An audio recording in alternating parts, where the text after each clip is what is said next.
Hello friends, నేను మీ Dinadinakar Dhananjaya Shaktiraj. Welcome back to DJ and MJ creations channel.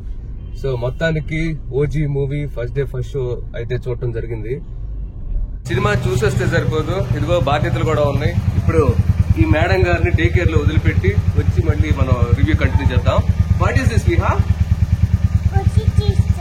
OG T షర్టా? పదా ఇక ఆలస్యం చేయకుండా మన ఓజీ రివ్యూలోకి వెళ్ళిపోదాం.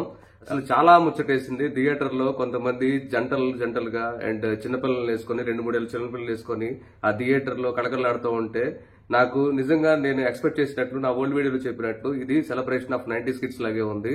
సో మొన్న తమ్మన్న ఒక మాట అన్నాడు కదా, కాన్సెప్ట్ ఓజీ కాన్సెప్ట్ లో థండర్ స్టార్మ్, అది రెయిన్ అలా పడుతూ ఉంటే థండర్ స్టార్మ్ బొక్క అన్నాడు.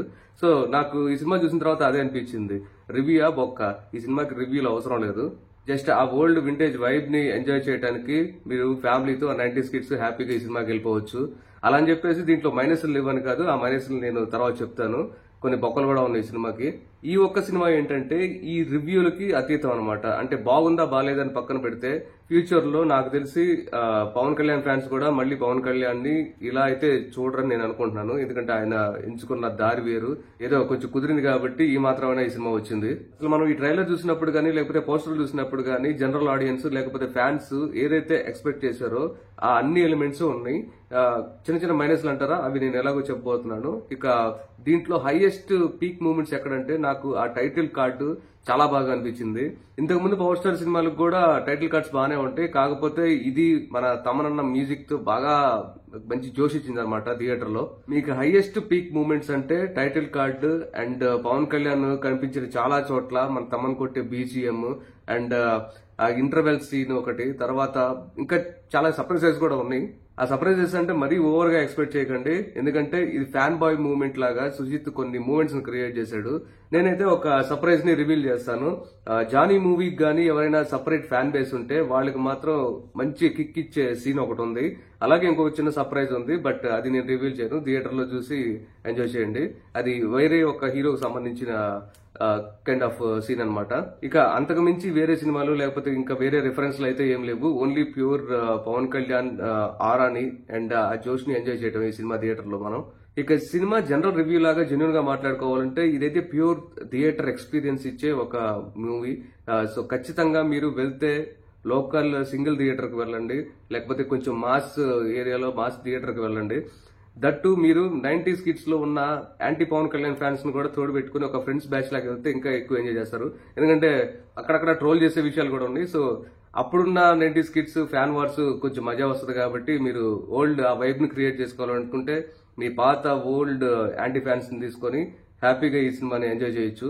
ఇక ముఖ్యంగా హైలైట్స్ అంటే చెప్పాను కదా, మనకి పవన్ కళ్యాణ్ కనిపించిన ప్రతి సీన్ లో మనకి ఇంకా ఎక్కువసేపు ఉంటే బాగుండు అనేటట్లు ఉందన్నమాట.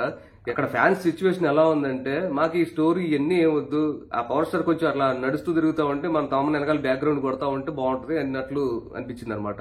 ఎందుకంటే చాలా రోజుల తర్వాత ఇంత స్టైలిష్ గా కనపడటం అండ్ ఆ కాస్ట్యూమ్స్ గానీ అండ్ ఆ లుక్స్ గానీ ఈ మధ్య వచ్చిన సినిమాలన్నిట్లో అయితే మనం చూడలేదు. ఇక పవర్ స్టార్ కష్టపడటం అనే విషయానికి వస్తే నాకు తెలిసి ఈ సినిమా కంటే హరిహర వీరమల్లు సినిమాకి ఎక్కువగా ఫిజికల్ గా గానీ లేకపోతే ఫైట్స్ లో గానీ కష్టపడ్డాడు. కాకపోతే ఆ సినిమాకి ఈ సినిమాకి డిఫరెన్స్ ఏంటంటే సుజిత్ ఏమైతే క్యాప్చర్ చేయాలనుకున్నాడో తనకి దొరికిన తక్కువ డేట్స్ లో అది ప్రాపర్ గా క్యాప్చర్ చేసి ఎక్కడెక్కడ వాడుకోవాలో అది బాగా ఎడిటింగ్ చేసుకున్నాడు. ఇక సినిమాలో వచ్చిన మైనస్ పాయింట్ల గురించి చెప్పుకోవాలంటే ఫస్ట్ మన హీరోయిన్ గురించి చెప్పుకోకపోతే బాగోదు.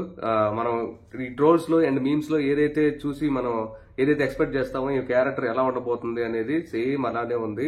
సో అది కైండ్ ఆఫ్ డ్రాబ్యాక్ లాగా అనిపించింది. ఇంకొక డ్రాబ్యాక్ ఏంటంటే ఇది గ్యాంగ్స్టర్ డ్రామా అన్నప్పుడు ఈ పవర్ స్టార్ సైడ్ అంతా పాజిటివ్ ఉంటుంది అనమాట. అంటే మంచి పనులు చేసే వాళ్ళు గ్యాంగ్స్టర్లు ఎలా అవుతారో నాకు అర్థం కాలేదు. అంటే వాళ్ళు గ్యాంగ్స్టర్స్ అని పిలవచ్చా లేదనేది డౌట్ కొట్టింది.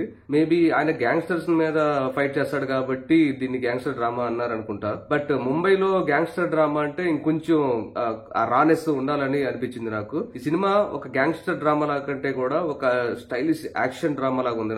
నాకు ఈ రెండు విషయాలు తప్పితే సినిమాలో మనం వేలు పెట్టి చూపించడానికి ఏం లేదు. ఎందుకంటే మనం ట్రైలర్ లో ఏదైతే చూసామో దానికి తగ్గట్లే ఉంటుంది సినిమా. సో ఇంకా మిగతా ఏం పట్టించుకోకుండా థియేటర్ లో ఆ మజాని ఎక్స్పీరియన్స్ చేయాలంటే మాత్రం నేను చెప్పినట్టు మీరు లోకల్ థియేటర్ లో ఖచ్చితంగా ఒకసారి ట్రై చేసే సినిమాని. ఇక ఫ్యాన్స్ కి అయితే మాత్రం చెప్పక్కర్లేదు, ఈ సినిమా మీకు రాబోయే రోజుల్లో మేబీ ఒక టెంప్లేట్ లాగా యూజ్ అయిపోద్ది. మీకు ఆ బ్యాక్గ్రౌండ్ మ్యూజిక్స్ కావచ్చు, లేకపోతే పవన్ కళ్యాణ్ లుక్స్ కావచ్చు, మీకు ఫ్యూచర్ అంతా ఇంకా ఈ ఫొటోస్ తో లేకపోతే ఈ వీడియోస్ తో మీరు బతికేయచ్చు. ఇక నాకు పర్సనల్ గా నచ్చిన సీన్స్ అంటారా, మన తమన్ బాధే బాధుడికి పవర్ స్టార్ ఎక్కడ కనపడ్డా కూడా నాకు ఆ సీన్స్ అన్ని నాకు బాగా అనిపించినాయి. ఇక ఫైనల్ గా నా ఒపీనియన్ ఏంటంటే, మన పవర్ స్టార్ కొంచెం డేట్స్ ఎక్కువ ఇచ్చినట్లయితే కొంచెం కంటెంట్ యాడ్ చేసి ఉండేవాడు కదా అనిపించింది. బట్ ఉన్నంతలో అయితే సాటిస్ఫాక్షన్, పండగ చేసుకోండి ఇక థియేటర్ లో.